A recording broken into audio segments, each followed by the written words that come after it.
제안을 하지 않습니까? 대왕이시여, 제가 그 천경, 하늘을 숭배하는 천신신앙의 정소인 천경임의 수법이고 절을 지을 테니 그러면 육부족 귀족들이 불러가지고 대질신문을 할 것입니다. 그러면 대왕께서는 나는 그런 명을 내린 적이 없다고 마십시오. 그러면 저는 대왕의 명을 받고 이 천경임 나무를 베어서 절을 짓는다고 이제 얘기를 하겠습니다. 이렇게 이제 합의를 하고 나무를 베어서 절을 짓는 준비를 했죠. 결국 나중에 대질신문에서 결국 보통은 나는 그런 명을 내린 적이 없다. 이차돈이 왕의 명을 참칭해서 저렇게 한 것이라고 이제 얘기함으로써 육부족을 제압하고 육부를 제압하고 이제 대등한 관계가 아니라 이제 절대 왕정으로 자기는 올라가고 육부족은 이제 신하로 들어오면서 확실하게 불교를 공인하면서 보통 대왕이 되죠. 확고하게 이제 육부를 틀어집니다. 그래서 최초의 절인 대왕 흥륜사가 어디냐 하면 여러분 경주에 가면 이제 흥륜사라는 절은 그 회해 스님이라는 비구니 스님이 금강산 수행했던 지난 2000 코로나 고천으로 세상을 떠나시죠. 101세인가 옛날에 1930년대 금강산 그 유점사에 수행하던 그런 그 비구니 스님이 경주 거기에 흥륜사를 복원했죠. 그게 원래 영묘사, 원래 비구니 사찰 절터인데 거기가 아니라 지금 경주공고 자리가 흥륜사 절터로 큰 그 공간이 있는 그 자리가 거기에 이제 절을 지어서 나중에 조카였던 진흥왕이 도풍왕의 유지를 개성해서 대왕 흥륜사라는 절을 짓고 거기에 이제 금당에 법당에 좌우로 이렇게 5명씩 10명의 신라 출신의 인물들을 배치하지 않습니까? 마치 경주 석굴암에 부처님의 10대 제자를 이렇게 밑에 앞에 그 위에 또 유마거사 이렇게 있듯이 그러니까 신라 출신의 10명의 현성, 이현 8성인데 출가자를 성인으로 제가자를 현인으로 봐서 이차돈하고 그 고슴도치라고 하는 이제 염촉 이제 이거 이차돈이죠. 이차돈하고 이제 사복까지는 이제 제가자로 보이고 나머지 8명은 출가자. 원효, 의상, 자장, 안함, 표훈, 해공, 해숙 뭐 이런 등등 있죠. 10명의 신라 출신의 인물들을 신라의 흙과 신라의 물로 빚어가지고 소조상으로 빚어서 좌우에 시립하고 그 가운데 원래 초기에 보면 이제 통일 전후 시기는 미륵불, 통일 이후는 이제 아미타불로 많이 모시는데 두 가지 이름이 다 보입니다만은 거기 모시잖아요. 이 안함이 누구냐면 안홍과 동일 인물로 보이는데 해도 고성전에 따라오면 역시 그렇고요. 신라 최초의 국비 유학생입니다. 당나라 황룡사 구청탑을 조성했던 자장에게 기획하고 조성을 해준 인물이 안홍으로 보이는데 이 안홍 대사가 쓴 삼성기의 이 환인 환홍 단군의 기록이 나옵니다. 나중에 환단고기에 흡수되지만 자 거기 보면요 경천신앙, 천신신앙, 자 하늘을 숭배하는 자 아까 얘기했던 삼교하면 천신신앙, 산신신앙, 무속신앙입니다. 자 천신신앙은 환인의 신앙으로 보이고요. 산신신앙은 배달국의 주요 신앙으로 보이고 그 다음에 그 무속신앙은 고조선의 주요 신앙으로 보입니다. 여기 신앙이란 말은 아까 얘기했던 사상이란 말로서도 크게 차이가 없다고 생각합니다. 고대에서는, 특히 상고에서는. 그러니까 경천, 하늘을 숭배하는 천신신앙, 하늘을 주자는 태양신을 경배하는 신앙이죠. 환인이 하느님이잖아요. 환한 존재. 우리가 박혁것에도 마찬가지죠. 혁것에 빛으로 이렇게. 자, 묘계자연이란 말이나 묘계자연. 자, 절묘하게 자연과 합치되어서 무형이현, 즉 드러냄이 없으면서 드러내고 무의이자 의도함이 없으면서 움직이며 무언이행, 말을 함이 없으면서 모든 것을 이뤘다. 자, 이 표현을 보면 여러분들이 아마 그 아까 최치원이 불도유 3교를 얘기했던 대목과 상통하는 부분이 보이지 않나요? 뭐 처무의지사 행불은 지교는 주사지 정리하는 것처럼 노자, 도덕견, 도가와 좀 통하는 부분이 좀 보이죠. 어떻든 간에 이런 부분. 그 다음에 이제 환웅의 철학에도 역시 자 우리가 이제 하느님이 내려오는 길이 뭡니까? 산이잖아요. 나무고. 산이나 나무가 하느님이 내려온 길이죠. 신이 내려온 길입니다. 그 길목을 지키는 게 이제 성황당이 있고 샤먼이 있는 건데 땅의 제일 높은 곳이 산이니까 또 산신은 또 산악신앙이기도 하고 지신이란 말도 쓸 수 있죠. 그래서 하늘의 신이 이런 길인 산과 나무를 숭배하는 신앙이 이제 산신신앙이고 지신신앙이죠. 여기 이제 환웅이 그렇게 내려왔죠. 거기를 타고 천부인을 가지고 5일을 주관하며 사람들에게 본래의 모습을 회복하도록 감화시켜 이게 제서이화고 널리 인간 세상을 이렇게 만들었다. 이게 홍익인간입니다. 우리가 삼국유사에 나오죠. 그러니까 천부인 운사, 우사 뭐 이렇게 하는 그 3가지 도장과 함께 5가지 일을 주관하죠. 뭐 이런 등등의 내용들이 바로 이 사상의 내용으로 보입니다. 그 다음에 이제 단군입니다. 왕금이죠. 무격 또는 무속신앙, 하늘의 신이 내려오는 길인 산과 나무를 관장하는 샤먼. 우리가 뭐 남자 신앙을 박수 무당을, 여자 신앙을 이제 무당이라 하지만 그 따르는 무속신앙인데 단정하고 공손하게 있으면서 무의 정치를 하여 단공무의, 가만히 앉아 세상을 안정시켰다는 거죠. 좌정세계. 그런 심오하고 묘한 경지로 덕도하는 현묘덕도. 여러 생명들을 접하여 참된 모습으로 바꾸었다. 접하군생. 우리가 아까 최초의 난낭비서에 기억납니까? 신뢰 포함 3교로 접하군생. 이런 말 나오죠. 포함 3교 접하군생. 이런 말이 여기 다 나오는 거예요. 삼성기에.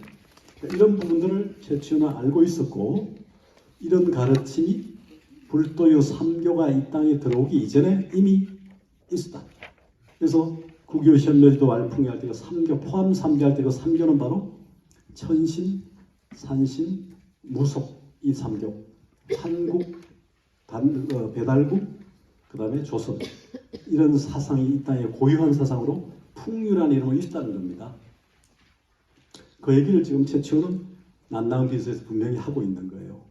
이런 부분을 우리는 자꾸 환빠라는 거기에 붙들려서 이게 이제 일본의 그 식민사관이잖아요.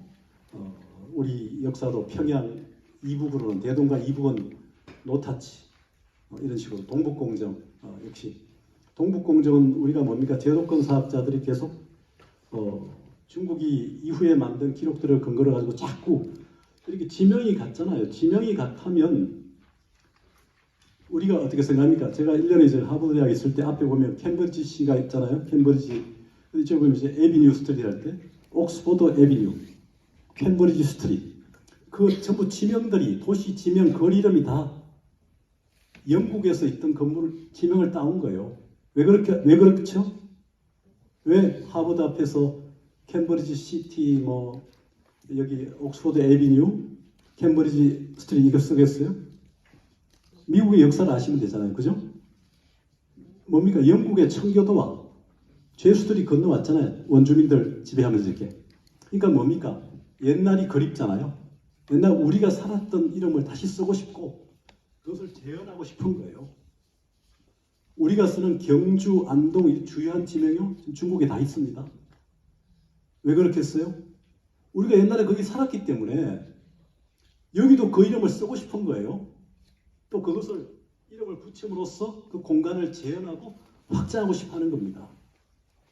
우리가 자꾸 중국을 따라서 4대가 붙인 게 아니라 거기 있던 살던 사람들이 와서 붙인 거예요. 그걸 잘 아셔야 됩니다. 우리가 너무 이렇게 찌들어가지고 제국의 경험을 우리가 잃어버렸잖아요.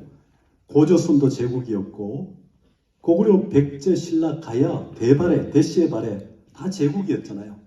제국의 경험을 1000년 이상 놓쳐버리니까 맨날 요한에서 치고받잖아요. 지금 좌니, 우니, 진영이니 막 이렇게. 이게 왜소해졌잖아요. 지금 우리가. 만주를 잃어버리니까 너무 왜소해졌어요. 바다를 잃어버리고. 근데 지금 여기는 그런 얘기를 하고 있는 겁니다. 그래서 이게 역사학계도 좀 고민을 해야 되고요.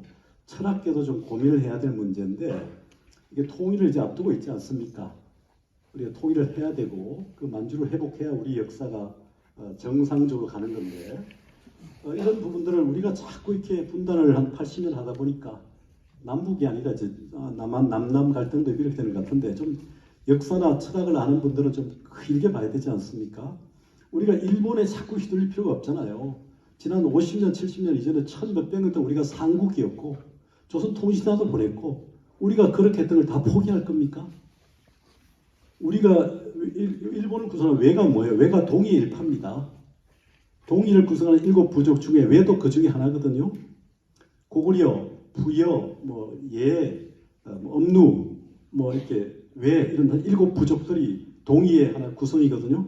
일본의 간사이, 관서 쪽은 전부 외 우리 문화권 아닙니까? 가야, 백제, 고구려 신라권이잖아요. 관동 말고 관서 쪽은 전부 다 큐슈부터 이쪽 해가지고 지금 유적이 그대로 있잖아요. 근데 그런 거를 우리가 조금만 알면 왜 일본에게 콤플렉스를 느낍니까? 우리가 일본보다 잘 살지 않습니까? 우리 일본에게 잘 살면 훨씬 나아질 줄 아는데 여전히 아직 붙들려 있잖아요. 진취적이어야 되고 좀 미래지향적이어야 되고 우리 역사를 알면 일본에 휘둘릴 필요가 전혀 없습니다. 우리가 상국이었고 문명국이었잖아요. 지난 식민지 한 50년 이것만 가지고 우리 역사를 다 포기할 겁니까? 1000몇백 년은 우리 조상들이 다 건너갔고 도거인들 심지어 최근에는 향가 연구자들이 일본의 만엽집은 향가였다. 일본의 기미가요 다 향가라고 보잖아요. 그 연구 지금 나오고 있죠.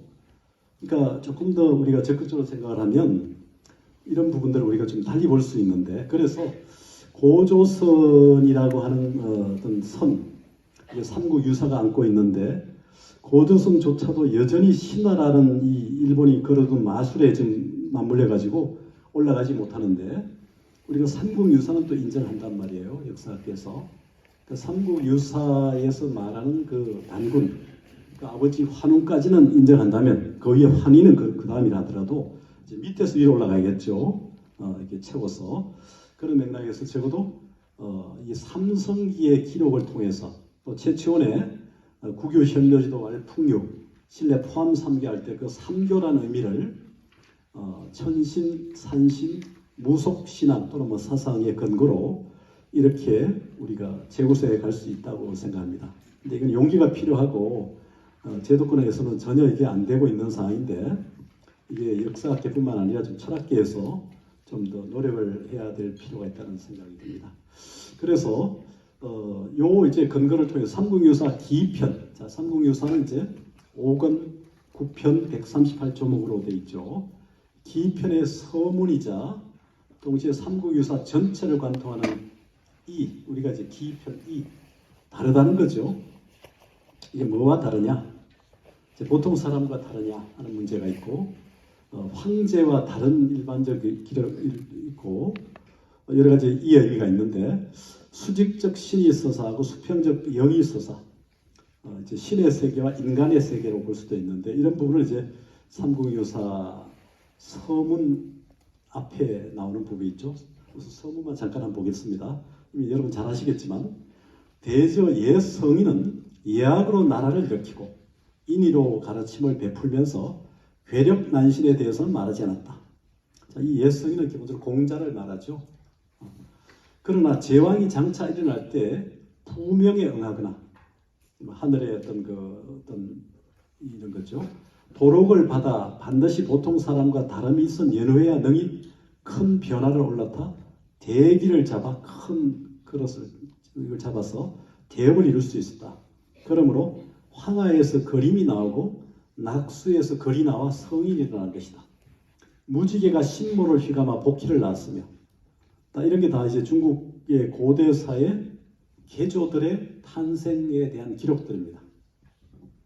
예를 들어서 한 고조 유방이 태어난 부분들 등등 복희를 낳았으며 용이 여등에게 감화 염제를 낳았으며 황하는 궁상에 덜에서 놀다가 작칭 백제 아들이라고 하는 신동과 교통하여 소호를 낳았고 간적은 알을 삼켜서 설을 낳았으며 강원은 발자국을 밟아 기를 낳았고 욘닝검은 잉태된 지 14개월 만에 태어났으며 용이 대택에서 교접하여 폐공을 낳았으니 폐공이 바로 한 무제잖아요.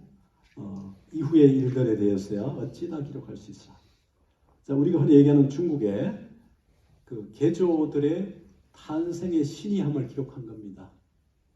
근데 이런 중국의 이런 개조들의 탄생 신이함은 다 인정하면서도 왜 우리나라 고구려 백제 시조 신라의 시조의 탄생의 신이야만 인정하지 않느냐. 대등한 관계로. 그러니 삼국의 시조가 모두 신이 한 데서 나왔다고 하여 어찌 괴이하다 할 수 있겠는가. 삼국유사 그 9편 중에 기편을 왕력 다음이지만 기가 여러 편의 첫머리에 실린 뜻이 바로 여기에 있는 것이다. 그러니까 흔히 말하는 이제 중국의 그 여러 나라의 개조들의 탄생의 신이함과 동일하게 우리 삼국 고구려 백제 신라의 박혁거세, 주몽, 그 다음에 온종 이런 그 왕국 개조들의 탄생의 신이함도 하나도 이상할 거 없다. 우리도 그 일을 신이함에 대해서 기록하겠다 이겁니다. 일을 기록한다는 거죠. 기록할 기자, 별이 기자 통하는데 자, 삼국유사 서문이면서 기편 서문이기도 한데 이런 얘기를 이런 선사가 담고 있어요. 이런 선사가 어떤 사람인가요? 고려의 국사입니다. 아주 탁월한 풍류가죠. 향가에도 이해가 깊었고 대장경을 2번이나 완독을 한 것 같고 유서에도 능했고 나중에 대장경 그 간행할 때 고려 제조판 대장경 간행할 때 지금 해인사에는 주도적 역할을 합니다. 그리고 몽고에 의해서 우리나라가 완전히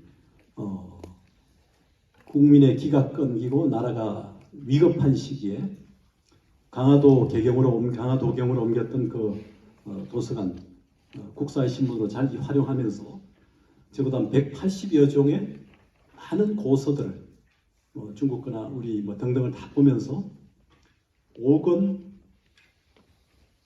9편 138조목의 우리 고대사를 담아냈잖아요. 고려 중후기까지 좀 기록해 보입니다. 육당천암선 잘 아시죠? 육당천암선이 그런 얘기 했잖아요. 우리나라 고대 역사서가 다 불타더라도 이 책 한 권만 남아있다면 우리 고대사를 복원할 수 있다. 그러니까 우리 고대사를 혼자 감당하고 있는 책이 삼국유사입니다. 1920년대 조선 총독과 우리나라 고서 20만 권을 모아서 불태웠다는 얘기를 참 많이 하는데 저는 이제 일본인들이 그렇게 쉽게 불태울 사람들인가 하는 생각이 좀 들어요. 아마 일본에 가져가서 꼭 숨겨놓고 필요한 것을 이용할 때만 드러내는 게 아니라 문사철 학계 학자들이 양력 10월 말 11월 초에 일본의 나라의 동대사 정창원을 찾아갑니다. 그때마다 이 사람들이 2권 내지 3권 정도의 한 번도 공개하지 않은 책들을 공개해요. 그걸 보러 학자들이 갑니다. 공예학자들이. 그렇듯이 일본인들이 태워버렸다는 것이 과연 태워버렸을까? 임진왜란 때 도카와 이에야스가 그 부장에게 조선에 가거든 삼국유사와 삼국사기를 가져와라 이렇게 얘기했다는 거 아니에요. 그래서 일본의 동경대학의 인문고전총서 1번이 삼국유사고요 2번이 삼국사기입니다. 그 앞에 유럽에 유학 갔다 왔던 두 학자의 장문의 해제가 달려있고요. 그 영향을 받은 육당천암선이 1906년에 일본 동경에 갔다가 그걸 입수해서 자신이 삼국유사 정정판을 내면서 앞에 장문의 해제를 썼잖아요. 또 동대 초대 총리였던 권상로 선생이 또 삼국유사 번역하면서 장문의 해제를 멋진 해제를 썼죠. 일본이 그렇게 쉽게 조선 반도에서 가져간 책을 태워버렸을까 모르겠어요. 감춰두고 꼭꼭 일본인들이 꼭꼭 숨겨두는 거 잘 알잖아요. 감춰두고 아마 필요할 때만 유리한 것만 이용한 게 아닌가 그런 생각을 좀 해보게 됩니다. 그래서 우선 이런 문제를 잠깐 전제로 두고요. 지금 50분 정도 끊어주면 좋겠다는 제안이 있으셔서 한 10분 정도 쉬었다가 바로 하겠습니다. 예.